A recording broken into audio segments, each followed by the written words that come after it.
What's up, guys and girls, VC, people around the world? This is Bobby with Spitting the Truth About Records. And today's video will be similar to the other video that I put out the other day, which is about will I buy the new Mofi.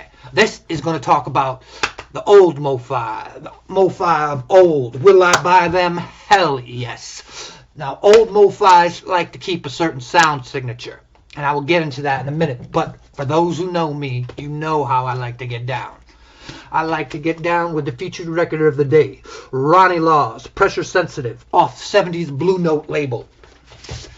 For those who like jazz, funk, and to hear somebody who can really blow, check out this one. Always There is my favorite track off this Blue Note album, but the rest ain't bad either. This is funky as hell and is worth picking up for those who have never heard this. Ronnie Law's Pressure Sensitive. Put it on side one, track one. Always There, and you will always listen. Starting up with Supertramp's Crime of the Century. I got two of these Mofis. Now, these are actually one of the better old school Mofis. But like I said, they all have a certain sound signature where they suck out the mid-range. They, soften out the top end a little bit. And the bass is usually pretty tight. But every record is different, so we have to go over a lot of them. There are some Mofis that I'm going to show you that I'm going to run through quick because I got a lot of them to go through. Next up, Beatles Magical Mystery Tour. Now this is a gatefold. When you open it up, it's pretty cool. You get the standard Magical Mystery Tour, but the problem with this one is they did not have access to the UK tapes. They had access to the US Capitol Masters, so they did not get the best sound out of it. But with that being said, this one is pretty damn decent. Because what are your choices? You got the Horzu German that's up to like $200 to $300 now. That one is my favorite. I'm sorry, guys. My friend is saying hi back there. Look at him, hi, little parakeet. But anyways, Magical Mystery Tour, your choices are limited on it. You have like the 76 UK, that's the first pressing that the UK started messing with it besides the 245s. And you have the US Capitals, mono and stereo, which aren't very good. I prefer this over the US stereos. And I prefer this one and actually the digital master that they put out now. This is pretty damn good. And from a collector's standpoint, it's Beatles. It's Beatles Magical Mystery Tour on MFSL. I have to have it. Have to. Beatles MFSL on Abbey Road. A lot has been said about this being the best pressing of Abbey Road. I tend to prefer the UK first pressings or some of the reissues with the same stampers. You can also get the same stampers on Australia pressings, New Zealand, and some of others. But for me, this Abbey Road I use when I want to change a pace because it's a little different. It's a little softer. The bass is a little tighter. It's different. Next up is the Beatles White Album, Original Master Recording. Another gatefold. Thing I love about records is, like I said, you get like the Mofi, a little sleek certificate of warranty. You get the Geodisc. And you get the business reply mail from Mobile Fidelity Sound Lab. But anyways, the White Album is a tricky album to get to sound good. And on my favorite pressing of the White Album happens to be the UK first press top loader. But this one isn't bad. I actually dig this one.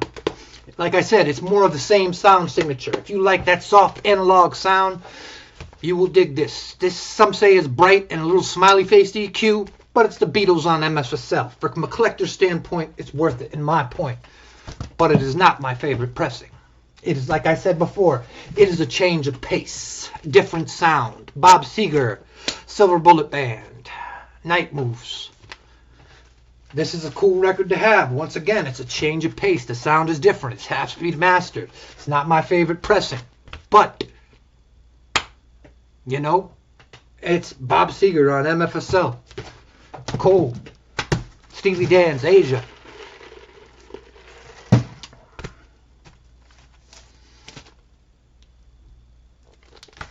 Now, this I like when I want to change a pace. I have two change of pace Asias that I put on when I want to change a pace. It's the MFSL Asia and the Kevin Gray 80s Blue Rainbow label off MCA that I like when I want to change a pace for Asia. I've heard some say that this is bright. It is not bright on my system. It is soft. It has a sucked out mid-range and the bass is punchy. It is not as good as the original OG pressing, but this one is still cool if you can pick it up for $40 to $60. Next up, Pat Benatar's In the Heat of the Night. Bobby, why do you own this record? I do not have an answer for that. But I will say this is not even close to the best sounding version, and this actually differs from the sound that Mofi usually put out back then. Not a fan of the 80s synth-pop Mofis. They had trouble with the 80s synth-pop. Maybe it's the way the half-speed mastering works and it doesn't work well with synth-pop. But here's another one. Al Jarreau, All Fly Home. Original master recording. This one isn't bad. I actually dig this one. Like this album a lot. Like I said, it's a change of pace one, and I don't mind this one to the original ones that I have also. Spandau Ballet's True. This one is not even close to the best sounding True. Like I said, 80s Mofi had trouble with synth pop. Not the best sounding version, but from a collectability standpoint, I will not get rid of it.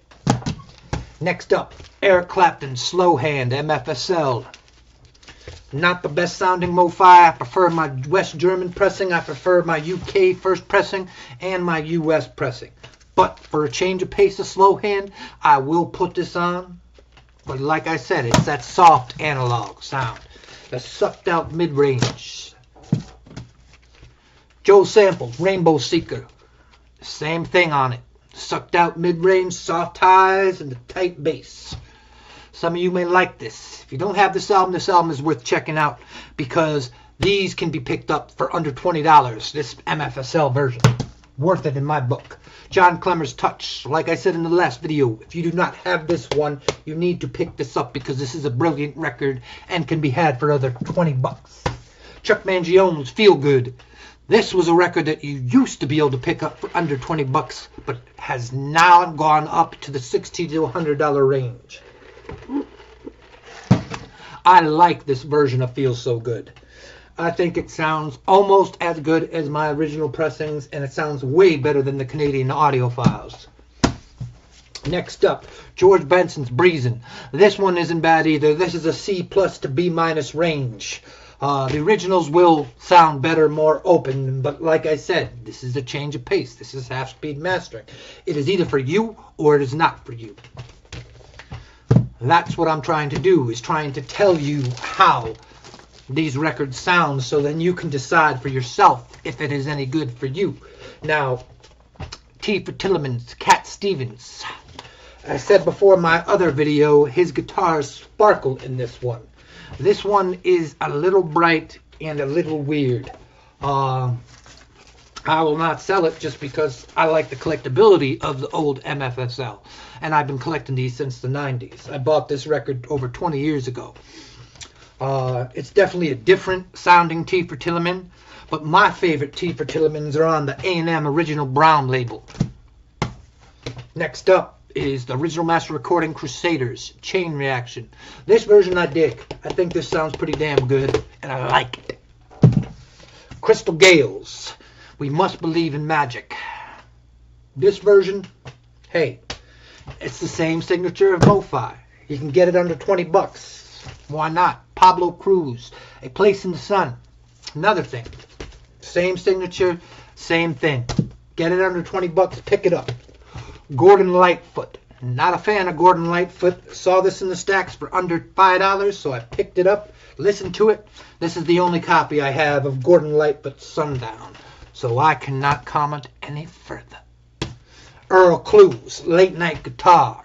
I have 2 copies of this one, and this one is cool. I like it. It's got that Mofi signature sound, the half-speed master. Okay in my book. Fleetwood Mac, Original master recording. This version's decent. Decent compared to my US original, but I do like my US original a little more. But like I said, for a change of pace, I keep these around. Next up, Days of Futures Past. New mix. I do like this for the new mix. My favorite pressings of Days of the Futures Past for the new mix are this one and the Stan Ricker cut in the late 70s, 80s. But this one is pretty dope if you like the new mix. If you want the OG, you go for the UK first press. But for the new mix, because the tapes, or there was a fire, and I guess the tapes were lost, or somebody threw out the tapes or whatever. So after 70s, like 4, everything was a new mix. Rumor has it. Herbert von Karajan, Ravel's Bolero, and Debussy's La Mer. This Mofi I actually really do like. I think it's pretty cool. Will not get rid of it. Dig the sound on that one. Earl Clues, Finger Painting. I prefer my original pressing on Blue Note. This one is pretty cool though. JVC Super Vinyl. They all have the certain sound signature on them. Some say they're horrible, some say that there's good ones and there's bad ones. For the most part, they have the same sound signature. Powerful People, Gino Villani. My original pressing blows this one out of the water, but like I said, it's a certain sound signature. I'm repeating myself over and over again. I tend to like to hear everything in its fullest, but I don't want it shrill. These tend to soften things up too much for my taste. But like I said, as a change of pace, Al Stewart's Year of the Cat. This one, I've heard people say it sounds great. This one I don't mind. I like it, like I said, for a change of pace. I have a UK RCA Orange Label original, and I have a US Janus. This is A-OK in my book. Some say this is horrible, but like I said, it's that sound signature half-speed master. It is either for you or it is not for you. It's just for you to be decided. Alright guys, and that's my video for the MFSL of old. Let me know in the comments section. Do you prefer the old MFSL to the new? Or what is it? And if you guys like my content, please hit the like and subscribe in the comment section. This is Bobby with Spitting the Truth About Records. Deuces.